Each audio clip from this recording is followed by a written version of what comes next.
Is the Porsche 996 Carrera better than a 987 Cayman S?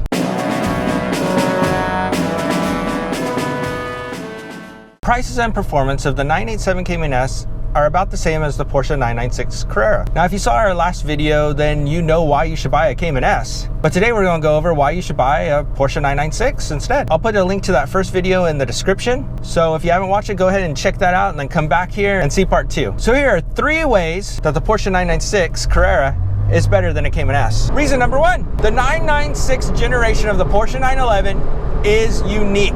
From the headlights to the interior, it's not the same as every other 911. The Cayman has an interior that's very reminiscent of modern 911s, which is more modern, but the 996's interior is more unique. Yes, it shares essentially the same interior as this Boxster, but when you compare it to other 911s, other cars, it doesn't feel like something that is made anymore, which I know can be a bad thing, but it also can be a very good thing because it makes it feel special. Now, the quality of the interior, the fit and finish of certain things, they're not quite as good as some other 911s, but they're still very good. With the 996 versus something like this, like the 986, a lot of the plasticky pieces are covered up with leather and things of that nature, so it doesn't feel quite as plastic, even though the interior is almost exactly the same. And the bigger thing is, long term, these interiors have shown to hold up. The other thing, of course, that makes it unique, as I mentioned before, is the headlights.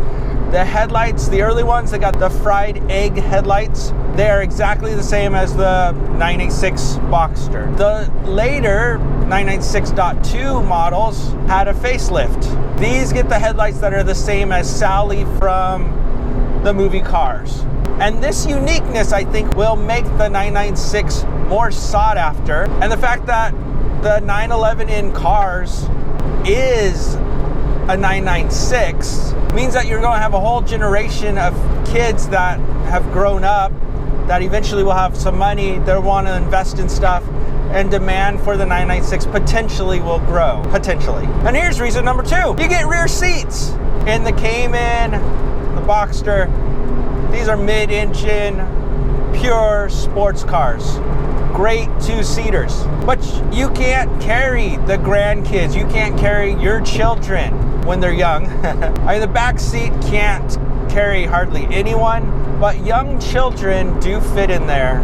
There's also some practicality to the back seats. That back seat can fold down, becomes a shelf, and you can store a little more stuff there. Getting to it, unless you have a convertible, is not as easy as, say, in the Cayman, because the Cayman has the big hatch, but still gives you a lot more usable space. As far as sports cars go, and when you get in the performance level that you'll get with a 911, having back seats, period, is pretty incredible. And even just having a little bit extra storage space can be very helpful. And here's reason number 3. It's a 911. The 987 Cayman S is a great car.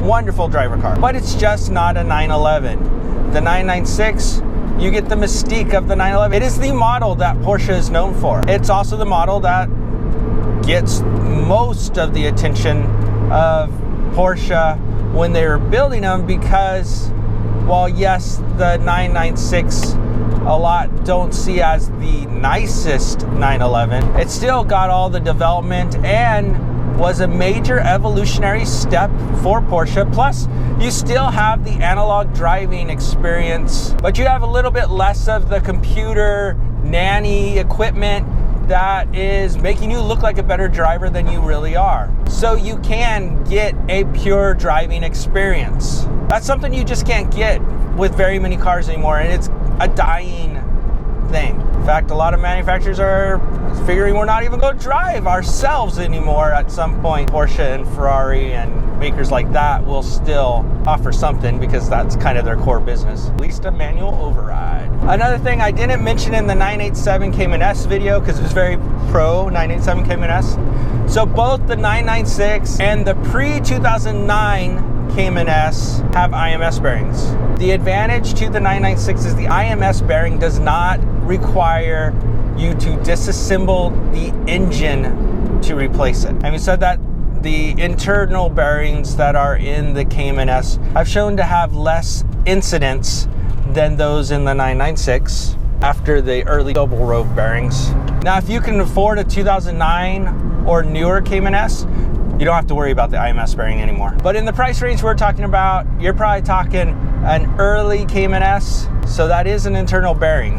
Where with the 996, if you get the 99, some 2000s, you'll get a dual roll bearing that's has less chance of failure, still can fail it.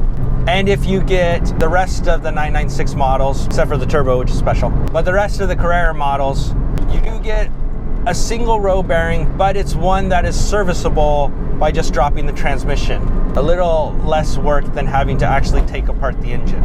So both the 987 Cayman S and the Porsche 996 are very good cars. That's what makes this a dilemma, because the performance is similar, the pricing can be similar, but when it's all said and done, if you want a 911, the 996 is the better choice. You get all of the 911 quirks with the engine in the back and all the specialness that's with that, and you own a 911. It may not be the most loved 911 model, but it's still a 911, and that's worth something. Having said that, the Cayman S, it's a toss-up. It just depends. Do you want a mid-engine car with incredible handling?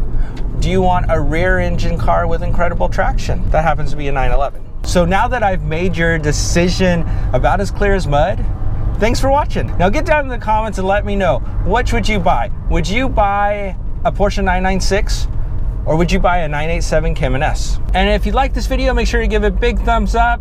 You know, that thumbs down button just hasn't worked for a while, so, you know, you can try it, but it won't do it. No, don't try it. Don't even try it.